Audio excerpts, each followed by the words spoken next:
Sino kaya ang taong sobrang natutuwa ngayong formal nang inamin ni Sian Lim at Kim Chiu na hiwalay na sila? May nagchika nga na hanggang tenga raw ang ngiti ng taong malapit kay Sian nang aminin na sa publiko ang tunay na estado nila Kim. Pero syempre, lihim lang. Hindi naman ito aaminin ni Sian pero malalaman din ito soon dahil wala namang lihim na hindi nabubunyag. Tinanong nga ang mga kaanak ng aktor kung masaya sa paghihiwalay nila ni Kim. Ngunit hindi raw. Ibang tao daw pero malapit siya kay Sian at malapit din naman ang aktor sa kanya. Sabi din ng source ay kung gustong malaman ng madlang people kung may third party ba sa hiwalayan ng Kim C.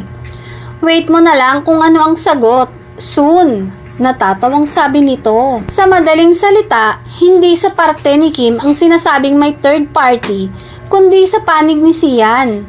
Hindi taga-viva, gaya ng napapabalita. Abangan, lalabas din yan soon.